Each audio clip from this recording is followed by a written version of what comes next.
गूंगी बहू अंधी सास। एक परिवार में 5 लोग थे। ओम प्रकाश, उनकी पत्नी सुमित्रा, बहू भावना, बेटा राहुल और एक थी उनकी बेटी प्रियंका। वैसे तो ओम प्रकाश और सुमित्रा के घर में सब कुछ ठीक ठाक था, लेकिन सुमित्रा की एक आदत थी।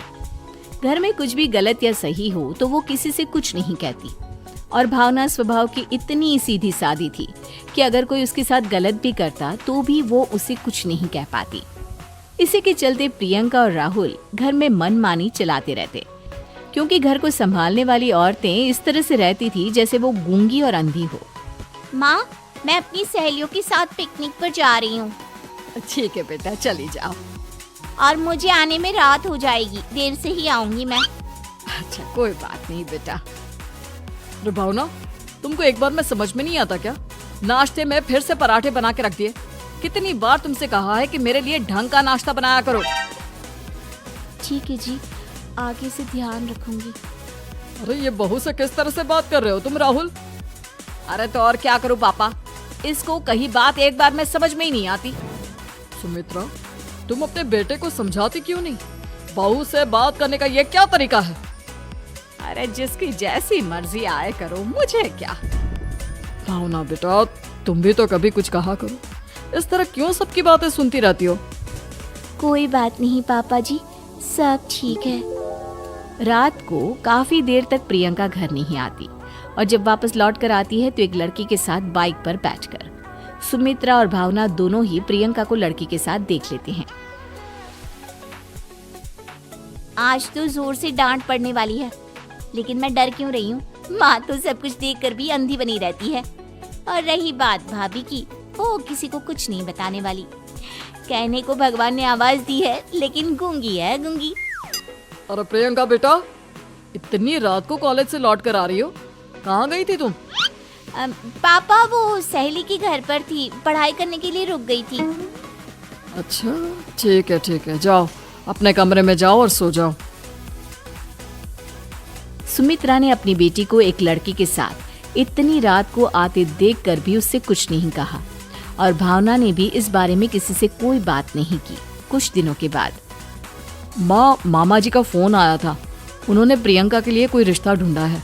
लड़के वाले उसे देखने आ रहे हैं। अरे मुझे नहीं करनी शादी वादी, किसी लड़की को बुलाने की कोई जरूरत नहीं है। ये तुम क्या कर रही हो प्रियंका बेटा?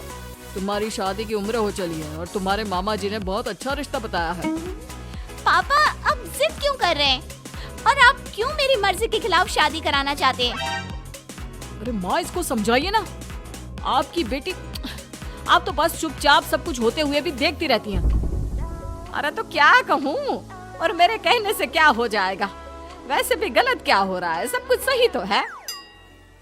भावना बहू, देखो तो प्रियंका हमारी बात नहीं समझेगी, लेकिन वो तुम्हारी हम उम्र है। क्या पता तुम्हारे कहने से उसे कुछ समझ में आ जाए। नहीं पापा जी, मेरे कहने से कुछ नहीं होगा। मैं प्रियंका को कैसे समझा सकती हूँ? वो ननद है मेरी, कहीं मेरी किसी बात का बुरा मान गई तो? सुमित्रा और भावना में से कोई भी प्रियंका को कुछ नहीं समझाता। इस बात से राहुल और ओम प्रकाश जी दोनों ही परेशान हो जाते हैं। और फिर जब लड़का प्रियंका को देखने के लिए आता है, मुझे आपकी बेटी बहुत पसंद है, मैं उसके साथ शादी करने के लिए तैयार हूँ। देखो, मुझे तुमसे शादी नहीं करनी, और ये बात जितनी जल्दी समझ में आ जाए अच्छा रहेगा। अरे तो फिर आप लोगों ने मुझे यहाँ बुलाया ही क्यों? माफ कर दो बेटा, वो हमारी बेटी जरा गुस्से में है। हम उसे समझाने की कोशिश करते हैं। हाँ, देखिए आप नाराज मत होइए, वो तो उसने बस ऐसे ही कह दिया होगा। अरे कोई ऐसे ही कुछ कहता है क्या? और ये आपकी पत्नी और माँ, ये दोनों इस तरह चुपचाप क्यों बैठे हैं, जैसे इस घर के मेंबर ही ना हो? आपके घर में सब कुछ ठीक तो है ना? अरे सब कुछ ठीक है बेटा। सुमित्रा, समझाओ ना अपनी बेटी को। अरे क्या समझाऊं, क्या होगा समझाने से? सब ठीक ही तो हो रहा है, गलत क्या हो रहा है? भावना, प्रियंका को अंदर लेकर जाओ और उससे समझाओ कि कितना अच्छा रिश्ता है। इतना अच्छा लड़का है, इस तरह से बिहेव ना करे। नहीं जी, मैं किसी से कुछ नहीं कह सकती जी। अरे अजीब परिवार है, मुझे तो यहाँ से निकलना पड़ेगा। इस तरह से तो आपकी बेटी की शादी किसी से नहीं हो सकती। जिसके घर की औरतें गूंगी और अंधी बनकर बैठ जाए, उस घर का कुछ नहीं हो सकता। ओम प्रकाश और राहुल सुमित्रा और भावना की हरकतों की वजह से बहुत परेशान हो जाते हैं। एक दिन वो दोनों आपस में बात करते हैं। पापा, समझ में नहीं आता कि भावना और माँ को कैसे समझाया जाए। सही कहते हो बेटा, तुम और मैं काम के सिलसिले में सारा दिन घर के बाहर रहते हैं और घर की दोनों औरतें जिन्हें सारा घर संभालना चाहिए गूंगी और अंधी बनकर बैठी हैं। पापा आप ही बताइए इसका क्या उपाय है। मेरी तो कुछ समझ में नहीं आता बेटा, लेकिन हमें कुछ तो करना पड़ेगा क्योंकि इन सब की वजह से प्रियंका बहुत ज्यादा बिगड़ती जा रही है। तुमने देखा उसे किस तरह से बिहेव किया था। अरे लेकिन पापा हम करेंगे क्या? हमें एक नाटक करना होगा। कुछ दिनों के लिए हम भी गूंगे और बहरे बन जाते हैं, उसके बाद इन दोनों औरतों को अकल आएगी। हाँ पापा, शायद आपकी बात ठीक है। हम दोनों हर बार बात को संभाल लेते हैं और इसी वजह से माँ और भावना कुछ भी करने की कोशिश ही नहीं करते। और फिर अगले दिन, भावना, नाश्ते में क्या बनाया है? जी पराठे बनाए हैं। मेरे लिए पोहा बना दो। अच्छा जी ठीक है, अभी बना देती हूँ जी। बहू, नाश्ते में क्या बनाया है? पापा जी पराठे हैं और पोहे बन रहे हैं। अरे बहू, मुझे तो उपमा खाने का मन था, मेरे लिए उपमा बना दो। ठीक है पापा जी, अभी बना देती हूँ। भाभी जल्दी से जरा मेरा कॉलेज का टिफिन तो पैक कर देना। और सुनो, मुझे ना भिंडी की सब्जी खाने का मन है। सुमित्रा चुपचाप बैठी बैठी सब कुछ देख रही थी। उसने किसी से कुछ भी नहीं कहा और ये देखकर भावना को मन ही मन गुस्सा आ रहा था, लेकिन वो किसी से कुछ नहीं कह रही थी। उसे लग रहा था कि ओम प्रकाश जी जो हमेशा उसकी साइड लेते थे वो भी आज चुपचाप बैठे हुए थे।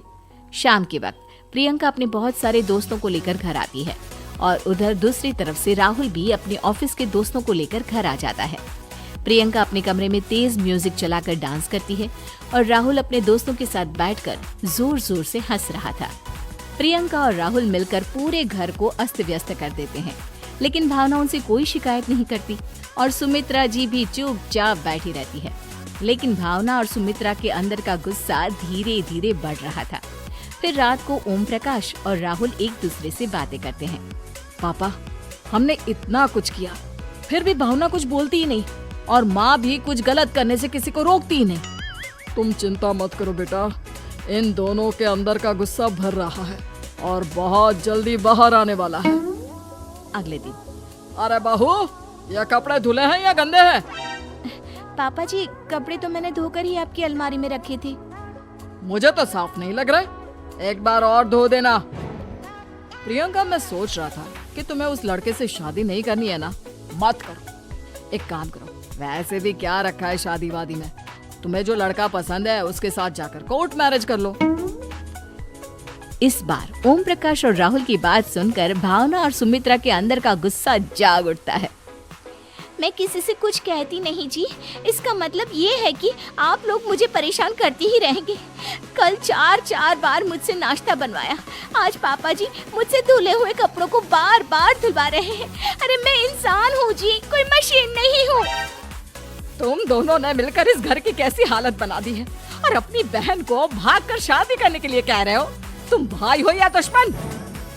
ओम प्रकाश और राहुल जोर जोर से हंसने लगते हैं। अरे इसमें हंसने की क्या बात है? हम लोग यहाँ इतने परेशान हो रहे हैं जी, तुम लोगों को ऐसी हरकत करने के बाद भी हंसी आ रही है। ये क्या कर रहे हैं जी आप दोनों? यही तो हम चाहते थे कि सुमित्रा तुम अंधी होकर ना बैठी रहो।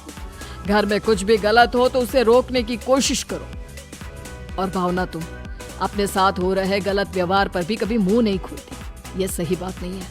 मैं चाहता था कि तुम्हारी भी जुबान खुले, तुम गलत बात का विरोध करो। गूंगी बहू और अंधी सास की ये जोड़ी इस घर में अब नहीं चलेगी।